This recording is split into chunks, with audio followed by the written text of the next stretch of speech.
Okay. All right. Looks like we are on. Welcome, everyone. And to everyone in the US, happy Thanksgiving. And for all of you for signing up and joining me on this live stream. Anything can happen, of course, so we hope it all runs smoothly. There will be a recording up again by tomorrow, so you can watch it again if you've missed anything or had to leave. If there is any problems with the sound or anything like that, just leave a comment and ask any questions as well. I'll try and answer them, and if not now, then I will get to them in a later stage as well. Good.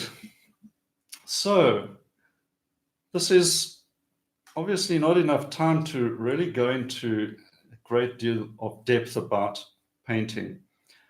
So I've focused on one important aspect, and that is something a lot of beginner painters are struggling with, and that is getting good light in their paintings.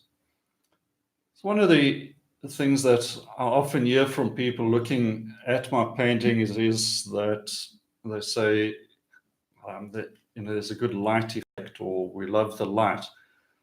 And while I'm happy about that, the aspect of painting light isn't something absolutely specific that I'm aiming for. I'm rather aiming for a impression of the scene.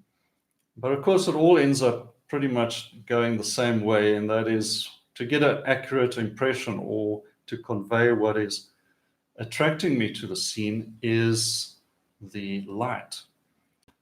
So I'm going to give you sort of an overview, some tips, and yeah, we will try and bring the painting to life.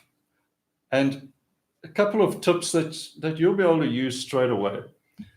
This is meant to be very practical. So I'm going to move the camera to my desktop easel and start showing you how I go about starting a painting, because it's in the start that I get the whole painting working from there. If the start is wrong, the painting becomes a terrible mess, and I'm trying to always fix up. And in most cases, if the start was bad, you've got to abandon the painting and start again. So let's have a look at step one, and then I'm going to dive in and do a short blocking in to show you how I start a light-filled painting. Right, so let's have a look at the canvas, or I'm using a panel actually, and there we go. Let's get that focused. Just want to come back just a bit. All right, good. So first things first, when you out in the countryside or outdoors anywhere, or even going through your photo album and you're trying to find something to paint, picking the right subject is step one. If you pick the wrong subject, it always ends up being probably a flat sort of painting. So I'm going to show you what I'm looking for. I'm not sure if these photos will come out too clearly, but here's a landscape scene. Very nice being there. I was having a good time taking some photos out in the countryside, and looked at the scene and thought it had some potential. But then walking a bit further, just a few meters, I came across a scene that looked like this. Okay. And if I just hold them up together, that's the first one, and that is the second. And literally just a few meters away from each other, but it was simply about how the light was hitting this scene. You can see in this one where the foreground is kind of cool and all in shadow. There's some nice light on the grass behind it, kind of washed out in the background. In this one, we've got very strong light and dark shadow, some big dark shapes here, and that's important. The word that we're looking for in painting is shapes. I'm not worried about what type of grass or what type of bush it is or tree or anything like that. I'm looking for shapes. Because when you are starting to see like an artist, you've got to be looking for shapes. And first step in looking for shapes is light and dark. So I was immediately attracted to this scene, and I could get these lovely long dark shadows, big dark mass shapes in these bushes. One big one here, a smaller one there, and then some light into the distance. You can see sort of the eye going through here and out into the distance. So all of this is about seeing the shapes, seeing light and dark, mass shapes, and composition. It all joins up into one big thing, and you've got to get this right to begin with. And if you can find a scene like this, I'll show you eventually it turned into this painting. Okay, it's a bit of glare on there. So that translated into this painting where it's all about, when you look at it, so it's all about light. But of course, it's all about the shapes and how they interact and work together.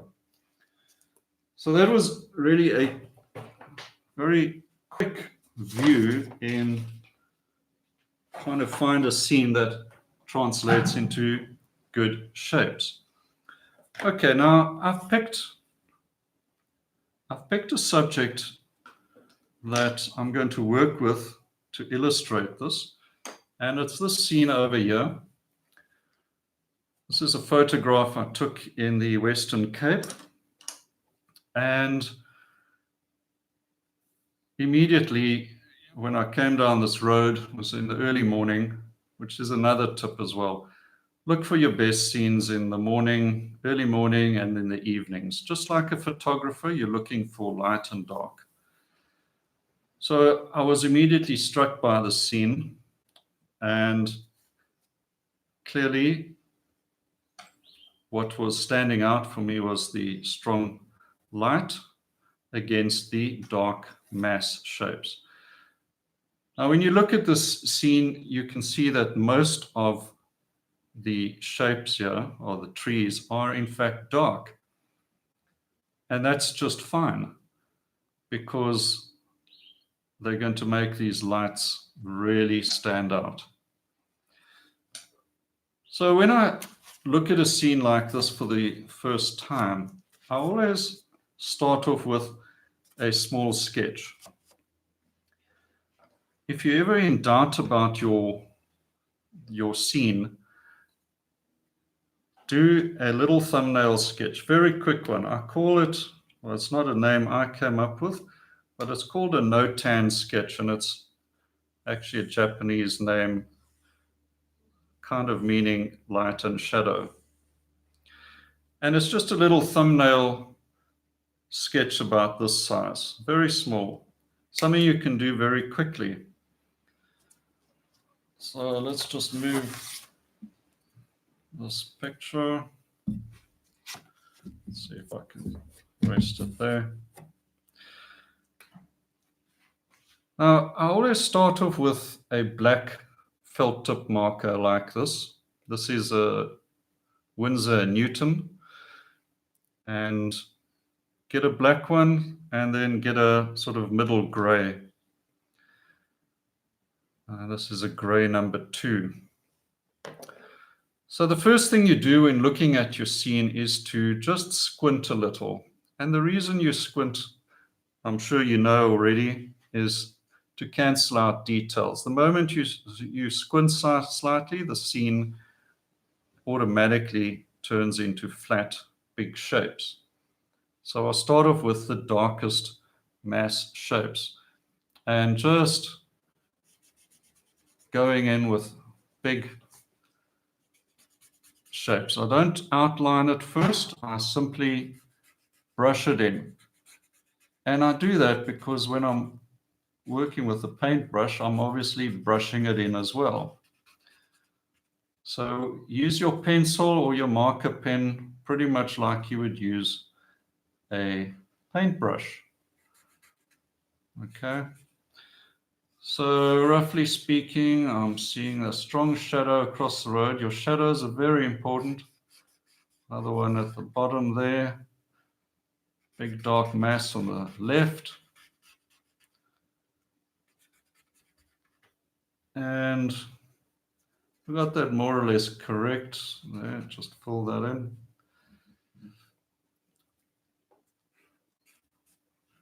Okay, now this is two values. Okay, if you're familiar with values, then this is straightforward. If you're not familiar with values, then basically we're following a value scale like this. And darkest dark, number 2 is what I usually work with. And then the lightest light will be number 9. And how you can see values is pretty much like you look at the scene as well. You just squint and you can see your painting values sort of disappear into that value scale, and you know you've got the value pretty much accurately. So this is two values. So if you only got a black marker, using the white paper and the black marker, you get two values. So I can go straight into a painting and paint these dark shapes, quickly block them in 2 minutes or so, and I've got the composition and the structure of light and dark already in place. So that's a massive time saving, and I know I'm on the right track. I like to add a third value as well, and that's normally sort of the mid-gray. So the lightest light is obviously the sky, so I'm not worried about that. I'll leave that white. And then the middle values, I sort of pick the biggest middle value shape, and that's going to be the background sort of mountain. So I'm just going to put that in quickly. I'm going to leave some light around the trees and on the road. So it's a very simple composition. You can do a slightly larger version, or you could do a larger version with pencil or colored pencil and work out some colors. So you start off here. This is now 3 values: extreme light, extreme dark, and the middle value shape. And I've also worked out the format. If I wanted to make a square painting, I would have first done a quick square shape, or more or less a square, and then got my structure and placement of these shapes within a square. Or maybe panorama, if I was going to really crop it in, I would pick out where to place the biggest shapes and then transpose these shapes onto my canvas. And you can see that this would take normally about 2 minutes, and you can immediately go into your painting and paint these big shapes. And then you're already starting. No details at this stage. I just want to know I've got a strong dark mass structure that my light shapes can really work off and stand out.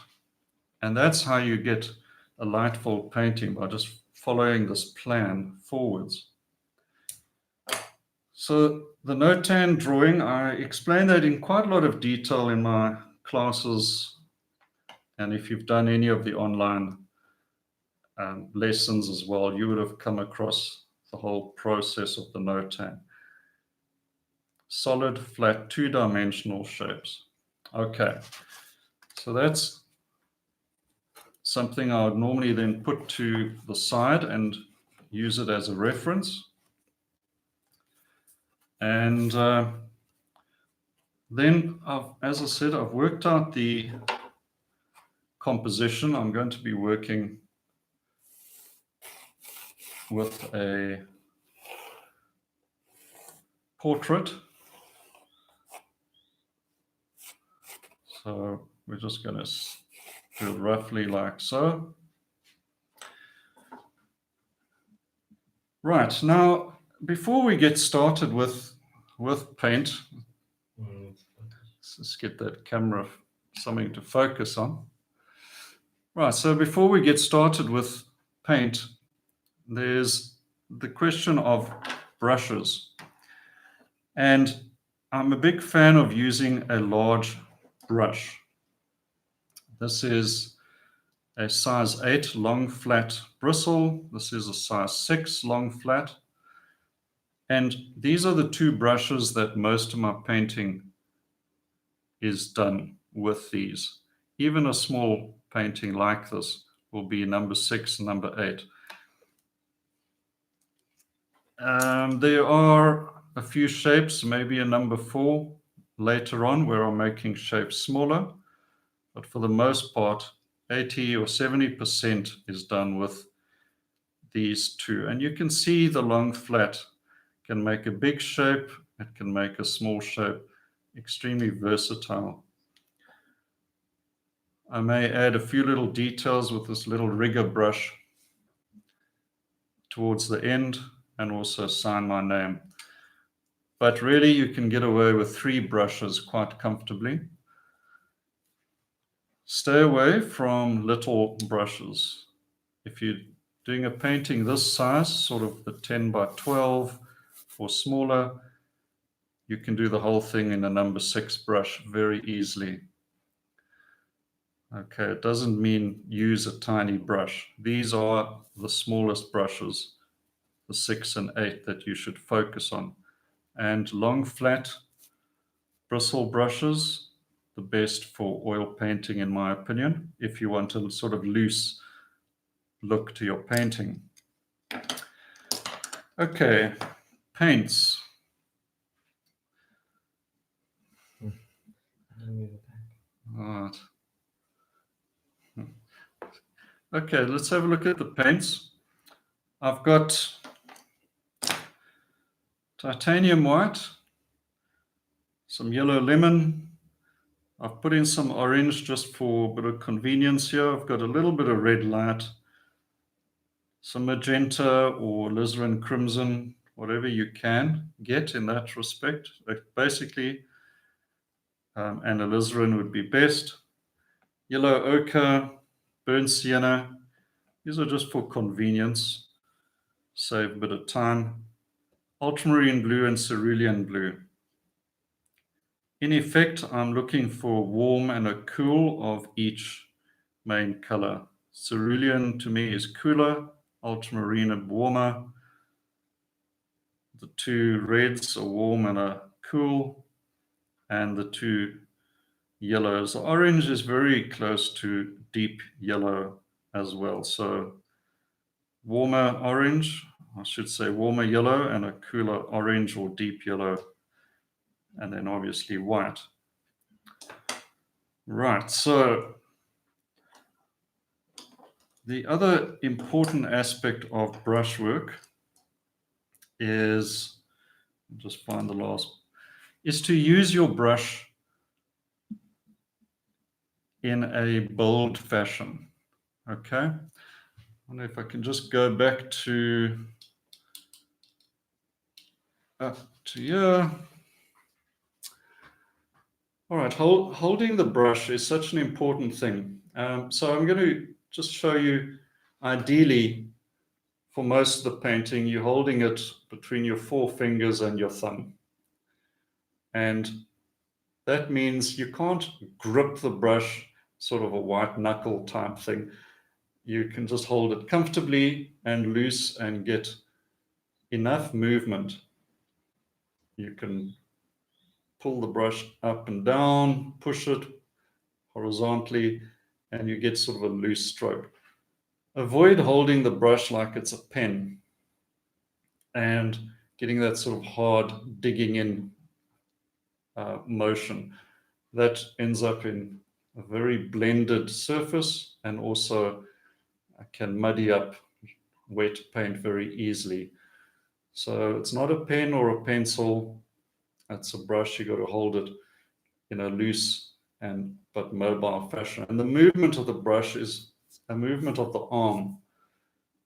It's not little movements. Try and move your whole forearm and guide it like this, and you get a much more painterly and loose painting.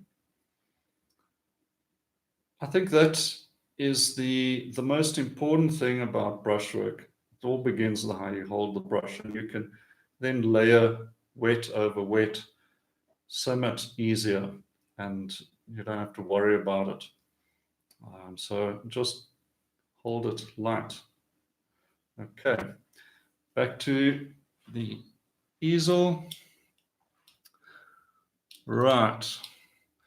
So let's start a little block in,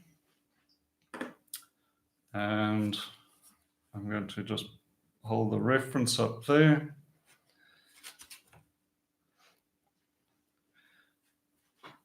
Okay, what do I use for mediums? I only use a little bit of Artist White Spirits in the early stage. White Hunt camera really struggling. I use a little bit of White Spirits just to get things started. And working from that no-tan study as well, got that in mind. So I can start making my darkest dark. And that is normally a bit of ultramarine blue, a little bit of burnt sienna, and just get it sort of loose, bit of color going there. And that's basically my dark. I don't use any black for this. All right, so there we go. Start blocking in the darkest dark. And I must say also, just find your horizon line. Just get that sort of marked out. If you got your horizon more or less placed, you can pretty much place all the shapes quite easily from that point on. So this question: are you using open or regular acrylic? I'm using oil paint, and you can use acrylic as well for this. All the techniques actually work just as well with acrylics. Obviously, you'll be using water as your medium. I don't really use anything else to speed up drying or slow drying down. I try to keep the use of mediums to an absolute minimum. So, and we got some tree there. So just trying to follow that mass shape arrangement from the no-tan, and then I can always adjust from there. Okay, tree trunk, shadow behind there. We're getting a lot of glare. We're getting a lot of glare. Ah, there's some glare. Right, let's just. Yeah. Better? Yeah, it's better. Okay, bit of glare gone. All right. The dark mass on this side.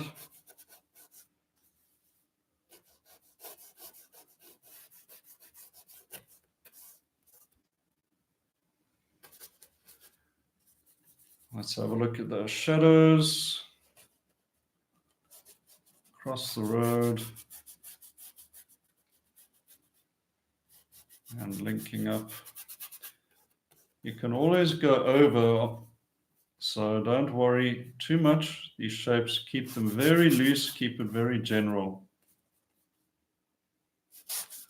Foreground.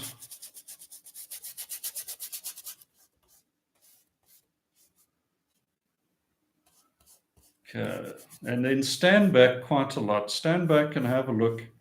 Compare what you put down, compare it to your reference and your sketches, and just make sure everything is reading more or less like you intended.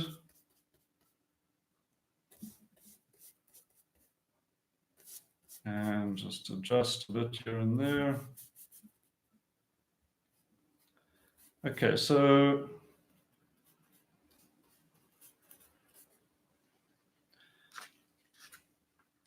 I'm just going to put a line around this so we get our border a bit clear. So you can see that.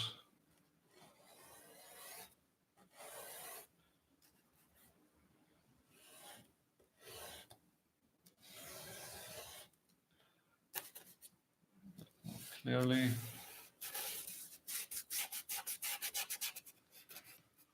All right.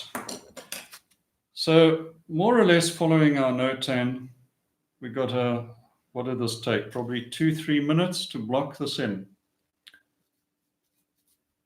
So it's much better than staring at your reference photo and trying to figure out where the twigs, where the leaves, what color is that bush going to be, and is that yellow, is that orange? Don't even think about things like that at this stage. At this stage, big mass shapes. All right, that's all we're thinking about. Okay, if you have used a lot of medium, perhaps it's a little wet, you can always take some tissue and just get some of that looseness off. That all depends on how much medium you've used. So don't worry about that. If you lose your structure, go back in just with a little bit of thicker color of your dark, put that back in again. But now we're ready. Now, another important tip with applying paint is everybody's worrying about muddying up their paint and working wet into wet. The most important tip here is keep wiping off your brush with tissue. I go through a ton of tissue paper. Doesn't matter where you get it from, just use it and clean off your brush. Basically, after every 2 or 3 brush strokes, I give the brush a quick wipe off before picking up some more paint. And if you're using colors that are very much opposite each other and can cause problems, maybe use one brush for darks and get another one out for the lights, and just keep them apart for at least the beginning stages. That is one way to make it easier not to contaminate your lights with any darks. The other thing that you're going to see is that I try and keep white paint out of the colors for as long as possible, because once the white paint is in, you can't get it out, and it quickly can take away the light dark structure that you try to get in the beginning. So in this sketch, the next thing I did was the hill in the background. That is sort of what the biggest sort of mass shape left over. And that's just going to be a cool shape in the background. I'm just going to place that with a little light bit of cerulean blue. And I will be adjusting the color, but now I just want to compose that and just get it in, just really scrubbing it. When I go over that with a bit of alizarin crimson and white, and it will all become a nice smoky background.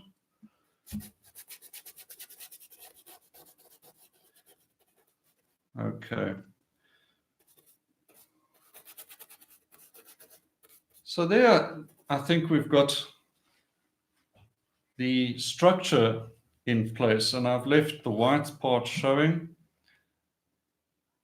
And already there's a bold, strong composition, and I'm feeling confident that the painting can progress really nicely from this point.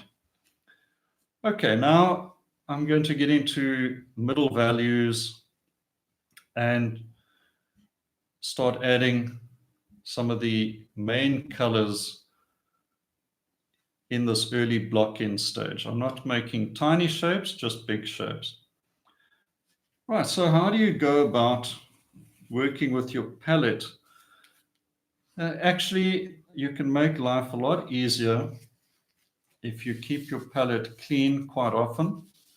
So if you've got a small palette, unfortunately, you do have to do that. Good idea to keep a big palette, but if you've got a small one like this, keep scraping off messy color, try and keep a clean mixing area. And I like to drag my colors across. And I'll show you that as you're doing that, you create little surprising color effects as well. All right, well, let's go back into these trees and start defining them a little more. So in the dark trees, I'm using a lot of ultramarine, and I'm going to put in a little bit of orange, and that gives me a very nice dark green. All right, so the sort of linchpin in this painting is this tree over here. And just to remind you of the reference, you can see this really strong dark over here is the sort of counterpoint against which everything is going to work off. And then the fun part comes in when we add the strong light. That's going to create such a beautiful impact. So as I said, this is blocking in stage. So big brush and get in big shapes. And just roughly placing. Now in these darkest darks, you definitely don't want any white paint. Then your darkest dark is lost. In that case, it's probably best to scrape it off and maybe even let it dry for a few days. If you're using acrylics, it's not a problem. It'll dry pretty quickly. Okay. Now I'm taking a bit of tissue here, and I'm just going to show you a quick way to isolate or just bring up where I'm going to do a bit of light. And so you can use your tissue very conveniently in this way. And just a few other little tree highlights. Okay, you can already see the pattern developing. All right. And where I want a really cool green, I use more cerulean. So like I said, cerulean's my cool blue. And if it's a really dark, deep shadow, I may get a better result using more cerulean blue than ultramarine. You hear my dog barking in the background there. All right. And there's some nice, I'm actually going to use a little bit of lemon yellow glass. A little bit of lemon yellow with that cerulean blue makes a really nice, deep, but cool green. Just what you want for shadows. You want that cool depth. You want to be able to look into a shadow and it's kind of mysterious. And this, we'll also get a bit of cerulean in here. The shadows I will develop more. There will be a little bit of white coming into that. All right. That's sort of a cool bit of green there. Shape over there. I must emphasize in this block-in stage, nothing is cast in stone. Okay, you're feeling your way to developing this painting. So look closely at your reference, decide what it is you want to do, mix the color. Now coming on to the left, which is a very cool green. So once again, lemon yellow, cerulean. I could even, if the green is getting a little too powerful, take a little bit of that cool red, the alizarin or the magenta, and just calm that green down a bit. Just give it a bit of a calming measure there, and it knocks that complementary color, just knocks it back a bit. But you don't want to put in too much red or you end up with a gray. In this case, I don't want the gray. If you ever see colors getting muddy, don't panic. It just means you need to add a bit more color. So maybe a bit more blue, a bit more yellow. Just get the color back in and you'll lose the mud. If it's really bad, scrape it off. But mostly you can save it. Okay. Now the pavement sidewalk area. It's getting more light. And now I'm going to bring in a touch of white, just a very little, rather too little than too much. Okay, so cool.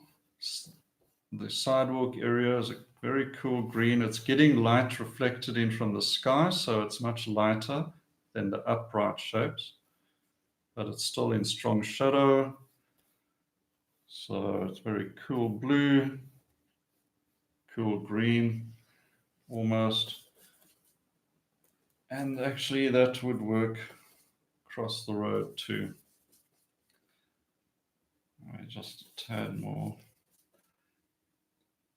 as the shadow over there. And behind the tree.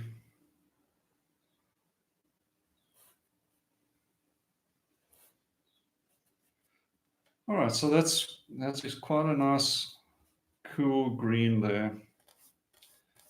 And I'll develop these colors. As the painting goes, I develop them. All right, what about the sky? Well, the sky plays a very small role in the painting. Let's just have a look at that reference again. Okay, so you can see in the reference photo, the sky is very much blown out by the camera, very overexposed. You know you've got to make it a bit more colorful than that. Now, that's one of the dangers of photography, it sort of averages things out. So shadows can be a bit too dark maybe. Lights like this definitely overexposed. So I still need a light sky, but a little bit more color in it. This is a sunrise sky. Okay, so a big mistake that many beginners are making is making the sky too dark. Right? The sky must be your lightest light, and in most cases by a long way. So what you see a lot of is artists just mixing a blue. Let's say you take cerulean. Don't use ultramarine in your sky. It's too warm, it's too dark. Use cerulean, but don't make up a strong blue like that and put it in as the sky. Maybe even that looks a little dark, so I'll just put a little bit more white in it. Okay. The result is, if that is the sky, even as dark as that, if you make the sky as dark as that, it means your sky is still the lightest light. So if that's going to be the lightest light, everything else is going to be very, very, very dark. Okay, the whole knock-on effect is wrong. So you can look at your reference. If it's a photo, perhaps you can take that blue, pop it onto your photo there, maybe put some cling film over this and just touch your sky, and you can see that is incredibly dark. It's just not going to work. You've got to actually get a sky that is closer to that. There's a hint of blue in it, maybe even a little bit of yellow ochre for warmth, and you're getting a light sky. In other words, you got the value correct. The lightest light is what you needed for the sky, and then the whole scene makes sense. So don't be shy with your paints. Put out a lot of paint. You don't want to run out. Put some cerulean in there. As I said, you can have a little touch of yellow ochre, even some of that yellow lemon, and add a touch of warmth to your sky color. All right, so now we'll put in a sky in it, even maybe even too dark there. But now I'm pretty confident I got the value close to what it should be. A light filled sky means my light in the painting is going to be correct. Well, I can't have bright light on the landscape if the sky is dark.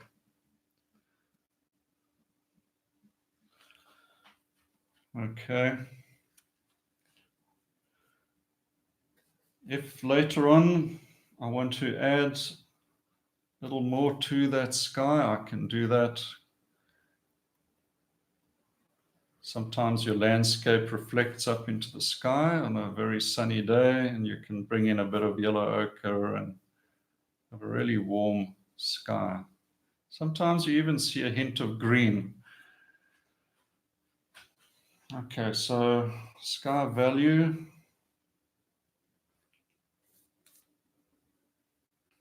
That's fixed up. The mountain behind.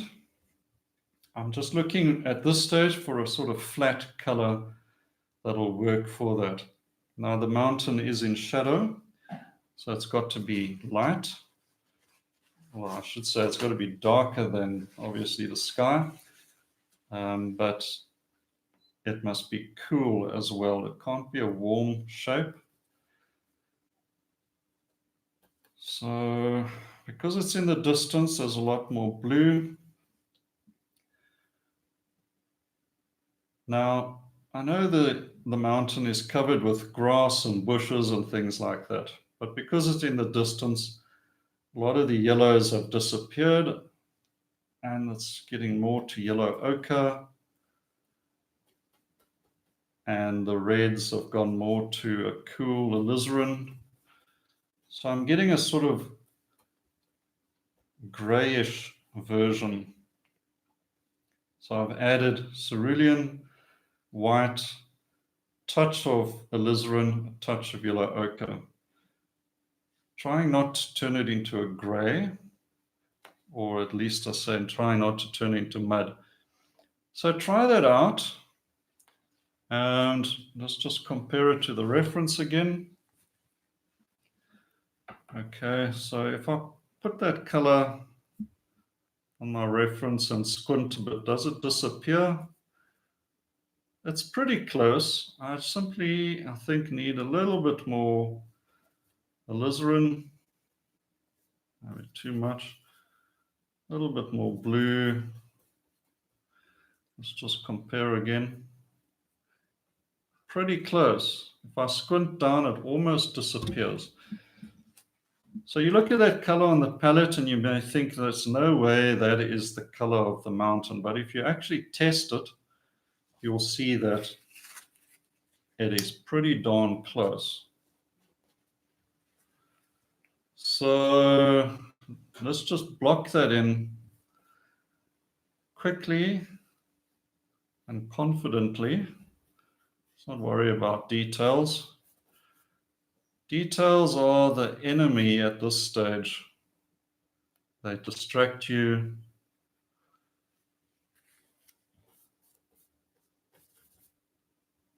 All I want now is flat shapes that are more or less the correct value. And color temperature, I'm thinking about that as well. Is the color warm in relationship to the next color? Is it cool? Color temperature is quite an involved topic, and I'll definitely get into that in a lot of detail in my painting workshop, the online as well. Just a bit darker near the horizon line here, because there's less light there and it's just a bit darker and cooler. And as a hill gets close to the sky, there's obviously more light filtering in. And actually, we could have gone up there as well. So I can just adjust that. All right, so it's coming along. Time for a step back as well. And now we've got the darks, we've got the light, we've got the middle value. And that leaves my favorite part. Let's start looking at the light, the sun. Of course, the sun is affecting everything already, but so let's have a look. There's light in the trees. Let's start up there. Some yellow lemon, bit of white. And what am I doing? I'm doing the same thing I've been doing with everything here, and that is just getting to the right value. I'm going to compare the yellow I'm mixing here, and it's mostly yellow, hint of blue in the green, but I'd rather push it to the yellow because yellow is the color of light. So let's start. Now you can see when I put down light paint on the dark shapes, I pick up dark. That's why I said you make 2, maybe 3 marks, and then you wipe that off. Brush is clean, pick up clean paint, put on clean paint, clean off again, and so on. And it becomes second nature. And that's how you keep your colors nice and clean. All right, so I'm looking for these halos, and I'm not worried about painting this loose. I'm making the edges loose at the same time. I'm just looking to place the lights where I want them. And we're going to have this lovely, strong. So I picked up the violet there. I'm going to wipe that off for the next bit of light yellow. We're going to get a nice strong shape here.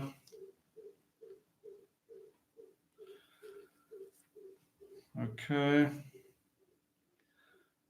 And then there's this bit of light in the trees. Because this is not in the tree, a bit of indirect light. So I'm going to just bring a little bit of touch of cerulean blue.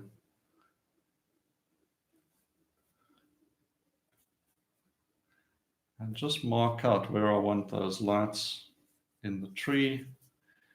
And in the same time, this is defining the shape. There's a bit too much white in there.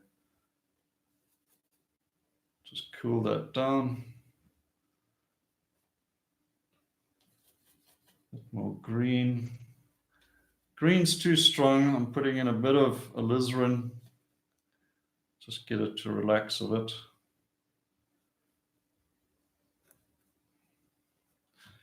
Okay, so I'm defining some more trees there, and then there's some down here. Catching a little bit of light. Okay, so that's coming along. Step back, have a look. Are you getting a sense of light? If so, good. Then press on. I'm going to look at a bit of in the distance there and just some few distant trees and things there.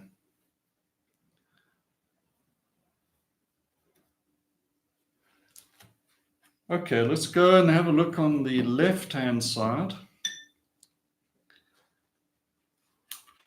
And there's some lovely, amazing color coming out on the left.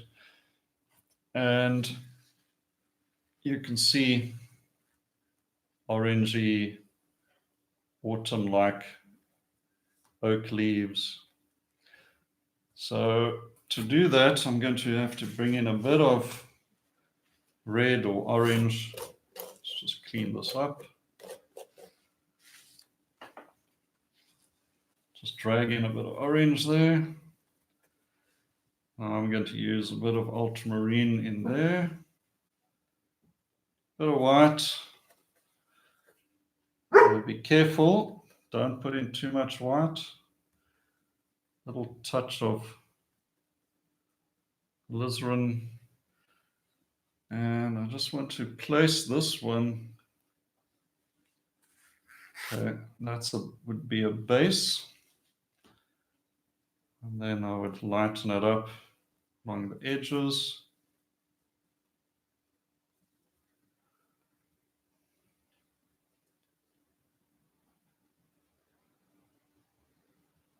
And I don't mind pushing the values a little. If it's to emphasize the light and it works, I will do it. Let's put a little bit of alizarin with the orange and you get a lovely strong, in fact, that color would be great on the other side, so we'll use that as well. Now let's just go up. Also, a bit more yellow.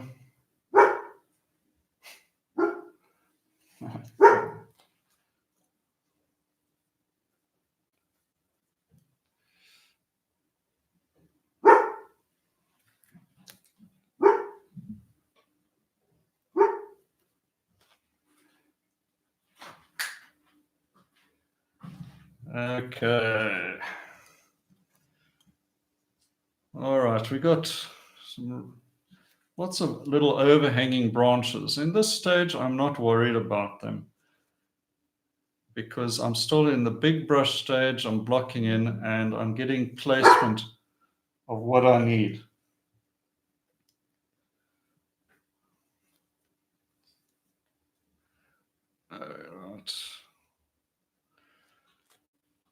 Right. Okay. There's a few really nice strong greens. I'm going to see if I can bring a few of those in.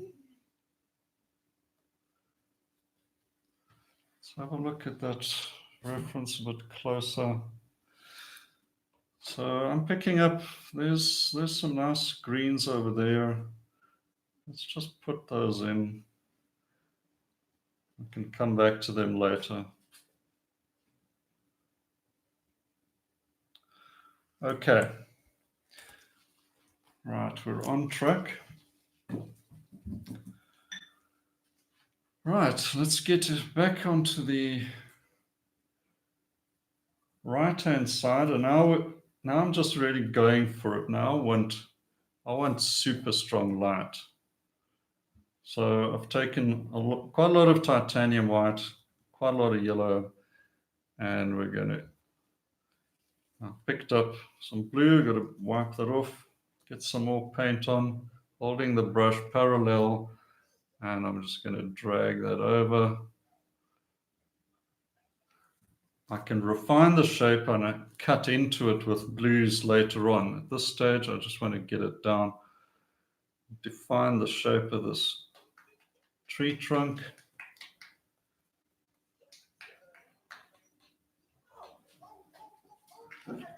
Okay. And in front of there, we got some light we're going to drag in over there, and a big strong bit of light at the bottom. So a little bit more white.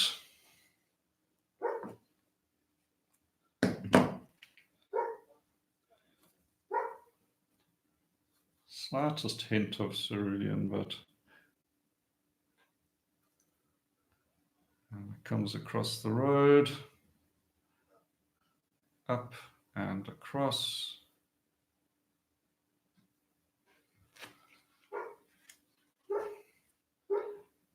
All right, and I mentioned we had some of those orangey reds showing up on the right here as well, so there's a good bit of that.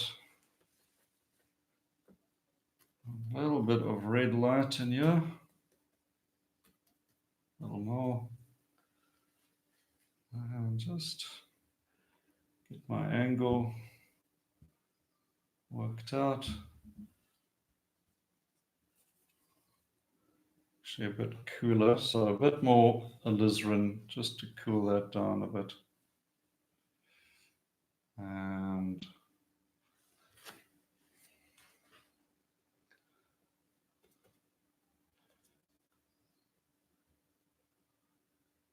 join those up. So I think that is fairly happy with the light passage. Just be careful of having too much white. White is actually a very cool color. So in the distance here, we'll define those little tiny shadows a bit more. Now I want to just look at the road and get that color right. And this is a tarred road and it can cause quite a bit of problems. So I'm using cerulean, some white, touch of alizarin, warm it up. For the light passage, more alizarin, more white, maybe even a little bit of yellow ochre, just to keep warming it up.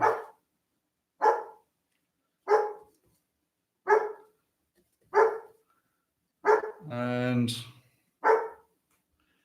all right, so when you're looking for the light in the road, you've got to be careful of temperature.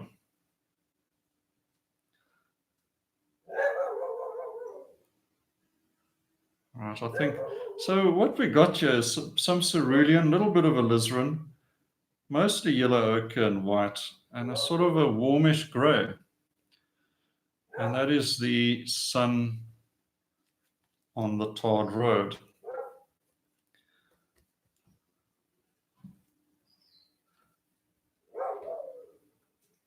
And it's simply a case of getting your value accurate and a warm color. Okay, that's what we want. Must be light enough and still warm.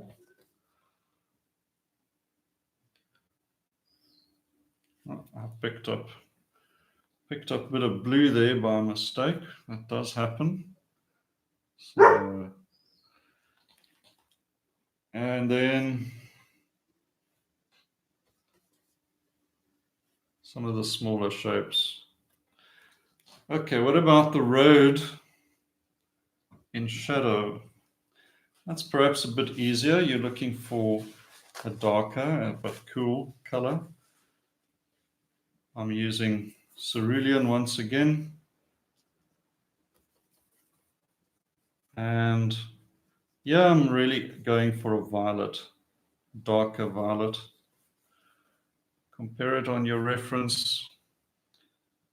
Always, if you compare it to your reference, almost like making little color swatches. The color swatches from your paint store, things like this.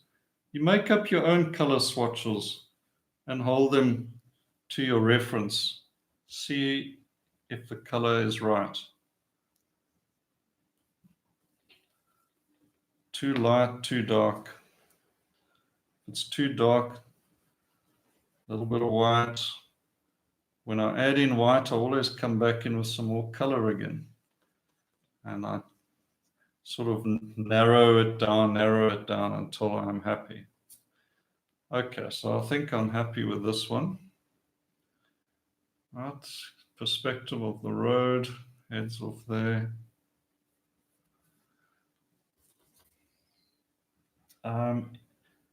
I might just put a little bit of orange into that bluish color of the road, just to calm it down as well, because blue and orange are complements.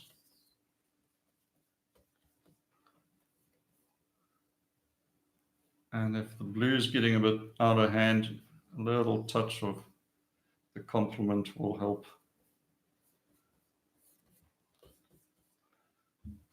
All right, so blocking in all the way until we got a structure.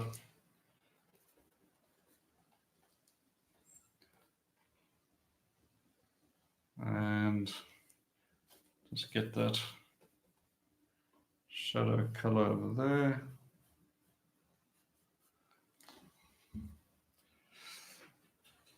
So that is roughly how I block in a painting, that I'm going to get a lot of light and color in. And you can see the colors are in place, they are clean. And the light-dark relationships are in place. Now, all I have to do is keep focused, and I can refine the shapes, because a painting is all about refining the shapes. As they get smaller, the painting becomes more realistic, like, pixels in a photograph. I try to stop before they get too tiny and it gets too realistic. But that's a question of your personal taste. What's important, perhaps the last thought here, is keep these color relationships and values in place. Even when you now come in with smaller shapes, what you're really doing is adjusting color temperature, and you're refining edges. So these edges may be too big, or I need to change some of these greens. When I'm changing these dark greens, I'm just making little temperature changes.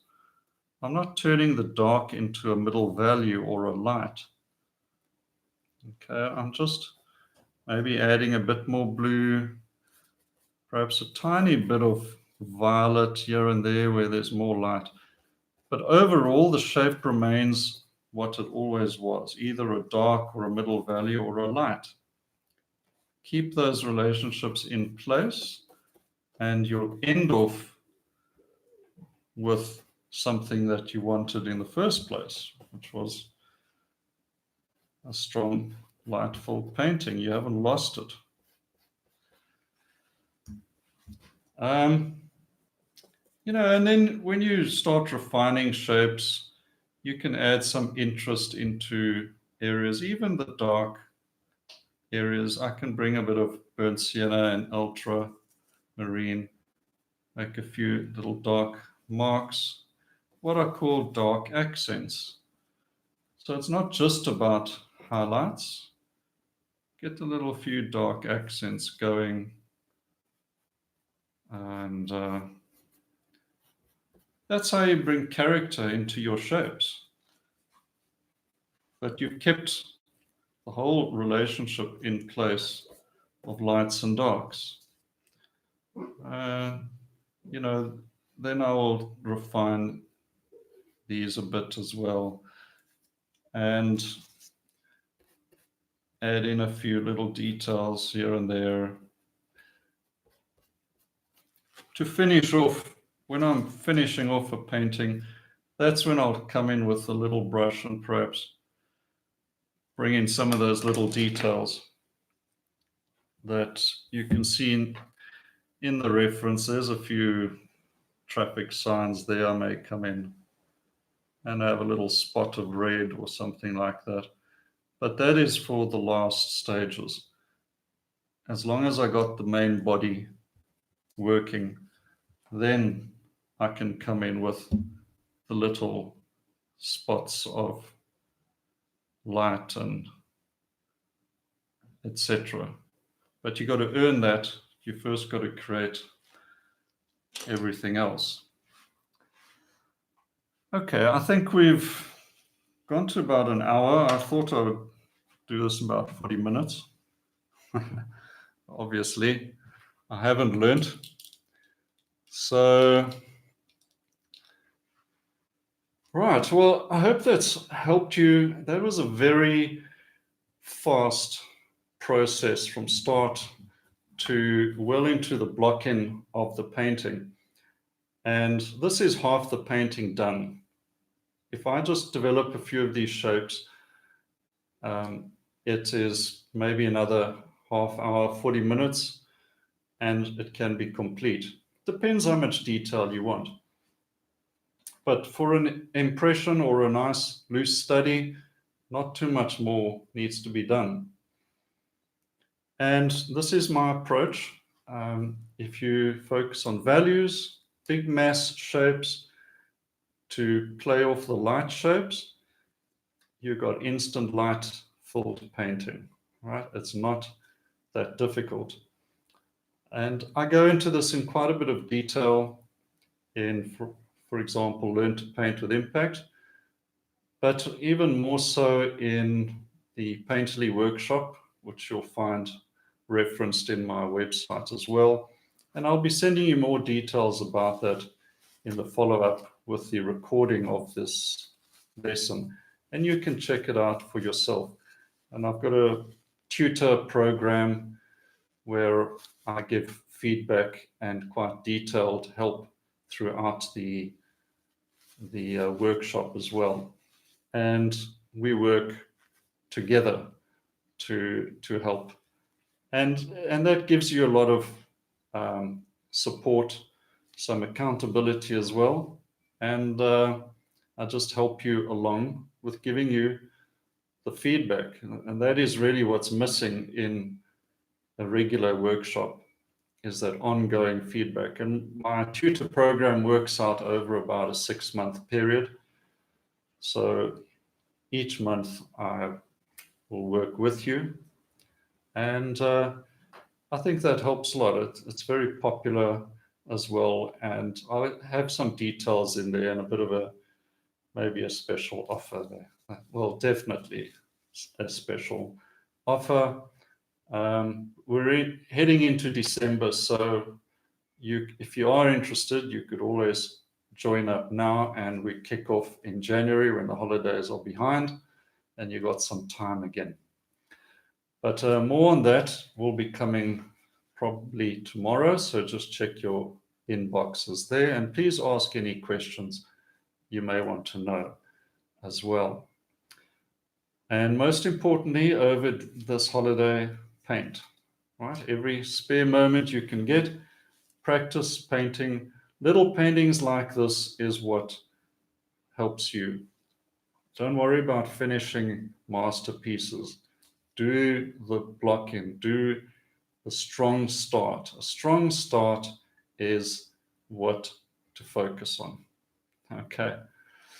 All right, I need to get a cup of tea, and I'm just going to, I think, leave you with these thoughts. And if you think of anything that you may have wanted to ask, please ask it later. You can obviously just email me, and look out for some info tomorrow or on the weekend as well. Okay, well, I hope you enjoy that. It was great being with you. And if you're doing the Thanksgiving thing, take it easy and have fun. All right, until next time, cheers.